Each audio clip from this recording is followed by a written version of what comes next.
কাছাড় জেলার বিভিন্ন গুরুত্বপূর্ণ সরকারি অফিসের সামনে যেমন জেলা আয়ুক্তের কার্যালয়, পুলিশ সুপারের বাসভবন এবং কোর্ট চত্বরের সামনে নির্বিচারে চলছে ভেজাল আয়ুর্বেদিক ওষুধের বিক্রয়। সাধারণ মানুষকে প্রতারিত করার এই চক্রটি দিনে দুপুরে সক্রিয় হলেও প্রশাসনের ভূমিকা নিয়ে উঠছে গুরুতর প্রশ্ন। বিভিন্ন মহল থেকেই অভিযোগ উঠছে যে স্থানীয় প্রশাসন, বিশেষ করে জেলা আয়ুক্ত এবং পুলিশ সুপারের মতো গুরুত্বপূর্ণ আধিকারিকরা এই প্রতারণা দেখেও না দেখার ভান করছেন।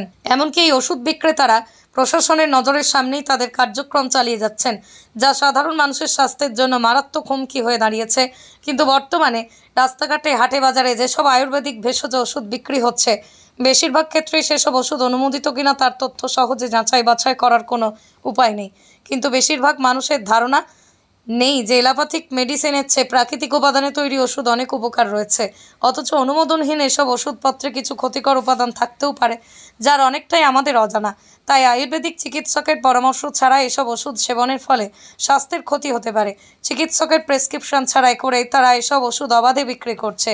এ নিয়েও সচেতন মহলে প্রশ্ন উঠছে, ভেজাল ওষুধেই বাজার ছেয়ে গেছে, সাধারণ ওষুধে মানুষের রোগ নিরাময় হচ্ছে না, তার উপর আয়ুর্বেদ চিকিৎসার নামে যেসব ওষুধ বর্তমানে বিক্রি হচ্ছে তা স্বাস্থ্যের ঝুঁকি অনেকটা বাড়িয়ে দিয়েছে।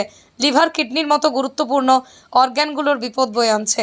একজন বিশেষজ্ঞ চিকিৎসকও পরীক্ষা নিরীক্ষা ছাড়া লিভারের কোনো ওষুধ দিতে পারেন, অথচ নিরাপদ আয়ুর্বেদিক ওষুধের নামে যেসব ভেজাল ওষুধ দেওয়া হচ্ছে তা স্বাস্থ্যের জন্য একান্তই ঝুঁকিপূর্ণ। এমন পরিস্থিতিতে সাধারণ মানুষের মধ্যেই বাড়ছে উদ্বেগ, হতাশা। তারা প্রশ্ন তুলছেন, প্রশাসনের এই নিষ্ক্রিয়তা কি কোনো প্রকার আর্থিক বা রাজনৈতিক প্রভাবের ফল, নাকি প্রশাসনের অভ্যন্তরে কোনো অসাধু চক্র এই প্রতারণাকে প্রশ্রয় দিচ্ছে? সাধারণ জনগণ প্রশাসনের কাছে দাবি জানাচ্ছেন যে দ্রুত এই ধরনের প্রতারণা বন্ধ করে দোষীদের বিরুদ্ধে কঠোর ব্যবস্থা নেওয়া হোক। প্রশাসনের নীরবতা যেন অপরাধীদের জন্য কোনো আশ্রয়স্থল না হয়, সেই আশঙ্কায় সাধারণ মানুষ এখন সংবাদ মাধ্যম এবং সুশীল সমাজের দৃষ্টি আকর্ষণ করেছেন। এবার দেখার বিষয়, প্রশাসন এই গুরুতর অভিযোগের পরিপ্রেক্ষিতে কী ধরনের পদক্ষেপ গ্রহণ করে।